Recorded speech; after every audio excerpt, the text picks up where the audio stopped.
Welcome to fridgemagazine.com. My name is Josh Kale. I'm a contributing writer for Fridge Magazine on the subject of public relations. I'm also co-founder of Glass Lantern PR.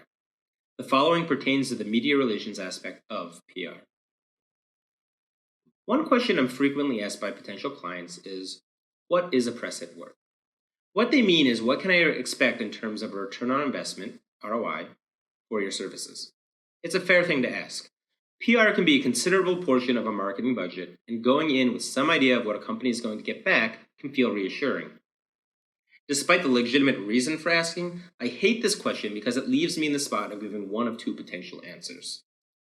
I can either say what many PR firms say, or I can give an honest answer. But most potential clients have been trained to expect the answer that many PR firms give. So when I say something contradictory, it often comes off as a bit of a shock. What many PR firms say is something along the lines of the following. By the end of the quarter, you can expect a net profit of $10 million as a direct result of media placements. This is assessed through the use of our algorithm, which we have based on location of hit, circulation of publication, timing of the media hit, and prominence within the publication. We then take that information and calculate the average percentage of turnover as mirrored by advertising statistics, along with the cost of your product or service. It's total crap. I mean, it sounds beautiful, scientific, based on fact and past experience. It's very tempting to believe, and many do. The problem is, most of the information is just totally made up. For one, the structure that it's basing itself on is how advertising agencies calculate the value of an ad campaign.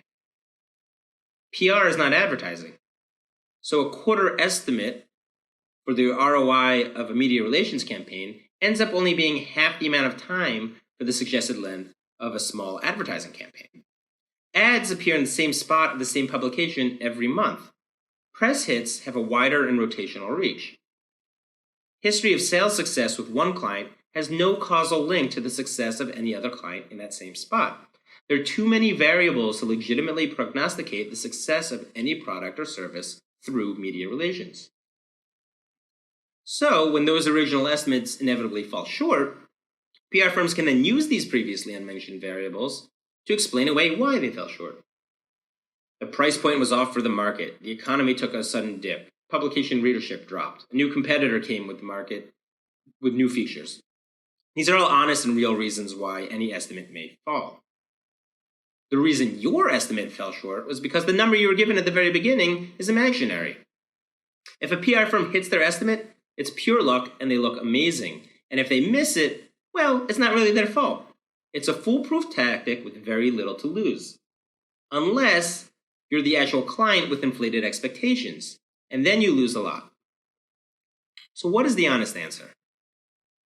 Press hits are worth roughly, and this is an estimate based on my own very special algorithm, $0 in immediate fiscal return. This doesn't mean media relations fails at sales. It means media relations was never designed to be a point of sale. The problem is, since the meaning of PR has become such a vague and spongy concept, and you can see my past writing on this, rather than working at fixing these misconceptions, many in the industry have fallen into the practice of redefining concepts to better fit clients' uninformed expectations. Of course, these uninformed expectations are a direct result of redefining concepts. So now many firms sell media relations as a direct sales tool, which it is not. Media relations is designed to be a tool which helps sales through brand recognition and traffic flow over an extended period of time. I realize these sound like splitting hairs with what actual sales is. But it can be best related to the adage, you can lead a horse to water, but you can't make him drink. Media relations leads the horse and helps the horse recognize they are looking at water. It does not make the horse drink the water. That is what sales is for. This applies both to business to consumer and business to business media relations. In many ways, media relations success when it comes to consumer products and services is much easier to track. The immediate effects can be seen faster than B2B, especially around peak sales times, the holidays in particular. Still, even with key media placements, media relations is not designed to sell, simply lead potential customers to the place where sales occur. And I have two real-life examples to illustrate this. First, we have client A, who we got featured on Good Morning America. The price point of the product was about $100. Unfortunately, due to a presidential speech scheduled at the same time, we actually lost the West Coast segment of the demographic. But despite this, within the 3 hours of where it did air, the client sold more than $10,000 worth of product. Now, at first glance, the conclusion would be PR directly resulted in those sales. The reality is PR enabled those sales by capturing a large population and directing them to the point of sale. At no time prior to a customer clicking buy could they be considered an actual sale. Which brings us to Client B. Client B had a price point of about $70, and we got them featured in the first issue of a spin-off publication by Sports Illustrated, which directly targeted our client's primary customer base. Not only were we pushing this information out through the social media networks of the client, but Sports Illustrated itself spent about 2 weeks highly promoting the new publication on all of its own websites to the point of giving it away for free to anyone who wanted to download it. To make things even better, the review called the product a game changer. So here's a media hit in the highest tiered publication for the client's demographic. The publication itself was pushing out issues for free, and the review was phenomenal. So how many sales did this result in? And the answer is about 10. Actually, a little less than 10. Now, we know by the nature of the publication and the fact that it was a digital copy with an embedded link to the client's website, that traffic as a result was high. So why did this not result in the same level of success that we saw with Client A in Good Morning America? One reason could be that the point of sale, the website, was incredibly difficult to navigate and made purchasing very difficult, so that people would drop off before they hit that crucial buy button. In this case, the efforts of the media relations campaign to drive traffic was not properly supported by the client's sales efforts. The media relations aspect of the push was successful in twofold in that it drove traffic and added influential third-party confirmations of the product. But unfortunately, those victories feel less victorious when immediate profit does not come along with it. With both Client A and Client B, media relations accomplished the same level of success in terms of what media relations is capable of achieving in the short run. The result in sales were drastically different because of everything that occurred after media relations' role in the transaction was complete. So as much as I would love to go to a potential client and say, we got one of our clients on Good Morning America and they sold $10,000 worth of products in 3 hours and we can do the same thing for you. I don't, because that success in sales has nothing to do with any client other than the client who actually saw the sale. What I do say is we have landed clients on Good Morning America, Ellen, The View, The Talk, and so on, with viewerships in the millions, which increases the statistical likelihood that your point of sale will get a noticeable uptick in visits, which could then translate into sales. I just never give a specific number as to what those sales would be, because I don't know and I have no way of knowing. This is not what media relations is designed to do. Media relations for companies which focus on business-to-business sales tend to see fewer immediate indicators of campaign success compared to B2C companies. Whereas B2C can see fairly quick turnaround on website visits and active brand engagement, things with B2B can seem a bit quieter.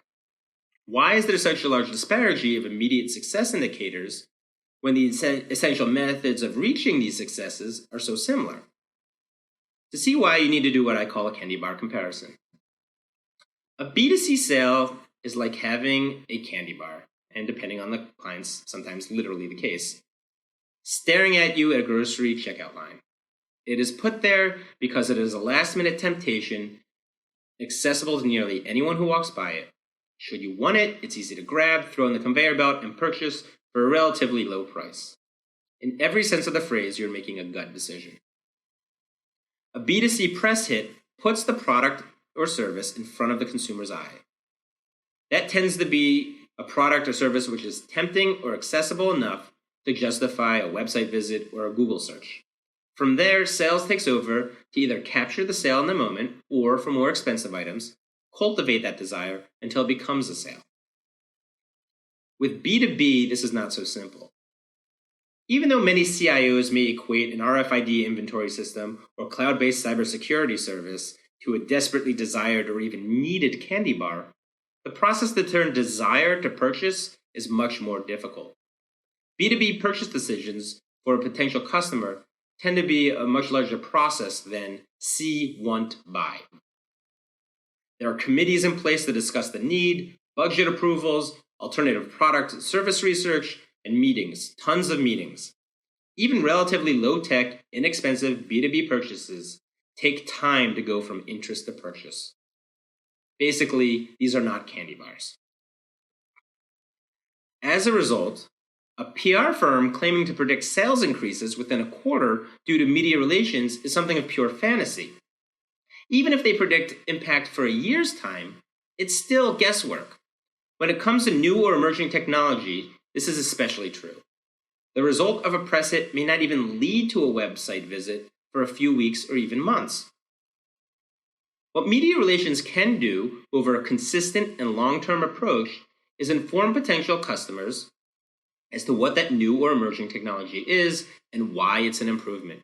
So that 6 months down the road, when it comes time for their writing up of a yearly budget, an amount can be put aside for potential upgrades or adoption of that technology. This is a huge and invisible win for media relations campaign. It's huge because the media hit with a client's information on it can directly result to its inclusion in a potential customer's upgrade shortlist. It's invisible because there's no way to see that note being written down or that email being passed along within a company. Actual website hits may not be seen until weeks or months after discussions have already been had within the potential customer company itself. So here's a real-life example of how that plays out. We had client C who had an emerging technology launching at a crucial time within the target industry in terms of technological transition. They offered a medical solution to a problem virtually everyone in their market faced. And in this case, adoption would literally have saved thousands of lives each year. Despite difficulties in attracting industry media attention in the beginning, within a year we achieved roughly 300 targeted media hits. We did not expect any of these to result in a sale, and we were upfront with the client about this. Why? Because the cost of what client C was offering was in the millions of dollars. Now, within this industry, something that costs millions of dollars actually saves millions of dollars for their potential customers. But regardless, spending that type of money on an emerging technology is not a candy bar type decision. And we had expectations that our clients' potential customers would do the responsible due diligence and not purchase on a whim. So they would do the needed research to really go into it before they were going to make a decision. The important takeaway was, after this year of the 300 hits, what the client started to see was during sales calls, their potential customers already knew who they were prior to the introduction, which directly saved a lot of time of the sales team in needing to explain or educate on what the service was they were offering. This is really where you start seeing the true value of media relations taking place on the B2B. So with both B2C and B2B media relations, the ROI is in visibility and point of sale traffic. The time it is required to get that traffic moving and the brand message heard varies not only between these two variants of business, but on a business-to-business front as well, or client-to-client front. When it comes to considering media relations as a method of increasing product or company visibility, it is crucial you walk into that decision with the right understanding of what the results could and should be. Whether it's for B2B or B2C markets, claims of being able to predict sales as a result of media relations in the short term are not real. There are too many variables at play and too many realities of the purchase-making decision for anyone to be able to make an accurate guess. And those that do guess, those guesses are not about the sales which media relations makes. They are estimates about how much a point of sales traffic increases and a sales team or system can convert. Media relations has huge potential for the long-term impact on the success of any business. But if you're looking for a short-term sales solution, you need to be sure you have a proper team or system in place to use those successes to convert that traffic and brand recognition into actual profits. Thank you.